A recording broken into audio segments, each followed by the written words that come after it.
EcoSystem painting is a very cool tool in View 6, and what we can do is actually paint directly onto our objects and in our scene to create plants, rocks, objects, and all the different ecosystems separate from what's in the material editor.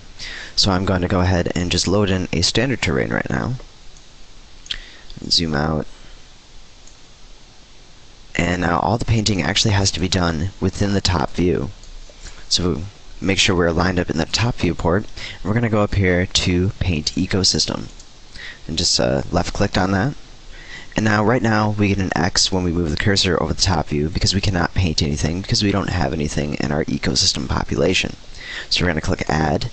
And I'm going to select Plant right now, but we also have the ability to select rocks, objects, and pretty much create anything we want with an ecosystem by painting. And under plants, I'm just going to select the plum tree and click OK. So now we are painting the plum tree on our terrain, and we're set to single instance right now on the top for the tool. So every time we click, we are going to create a new plum tree. But if we set it to brush, then we can actually paint large portions of our object.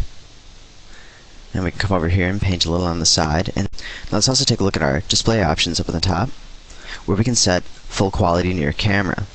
And as you can see, as I check that on, our main camera view, we have full quality plants near the camera, which we can also set this radius to how far away we actually want to be able to see these plants.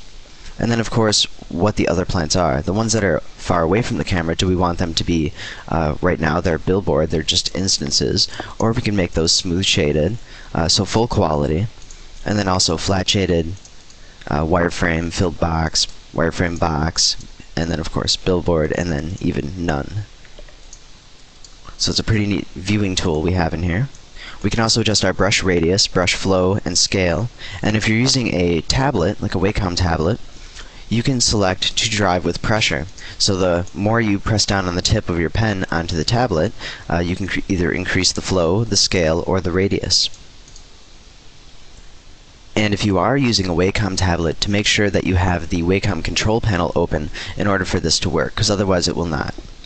We can also adjust the color. I can make some orange looking trees if I wanted to, and sort of brush them in. And then their color will be affected by whatever color I have set here. We can also set this to an airbrush style, even going and set an eraser, so we can erase all the instances we've created already that we don't want. And we can even adjust the coloring scaling with a brush. So if I wanted to paint directly on some of these plants to make them a specific color, or adjust the scaling of those plants, we can also do that with this brush. So it's very cool what we can do with the ecosystem painting within View 6. And like I said, we can paint off on anywhere the objects, any one of them at all, or we can just restrict them to specific objects we have selected. And there's just a couple of things I'm going to show you before we finish this up. And currently, I've just reset our scene, and you can see we still have our plum tree for our ecosystem population. But if we take a look at the bottom, we can see we have a paint what option. Currently selected is bit of everything. We also have only selected items. Now this applies to when we have more than one object in our ecosystem population. So right now we just have our plum tree, and no matter what we set those bottom settings to, it's really not going to matter. So let's go ahead and add another plant. I'm going to add our winter pear tree and click OK. And now with a bit of everything selected, what's going to happen is we're going to see both our plum tree and our winter pear tree painted on our object. And if I refresh that, we can sort of see those two in the preview window showing up together. If I select only selected items, then we can select just one or another ecosystem population. So right now with winter pear tree selected and only selected items on, with our winter pear tree selected, it is only painting our winter pear tree. If I go back to a bit of everything, it's going to paint both our plum tree and our winter pear tree. Also note, if you are working on multiple objects and you just want to paint on whichever one is selected, in this case we have our terrain selected, we can select Restrict to Selected Objects.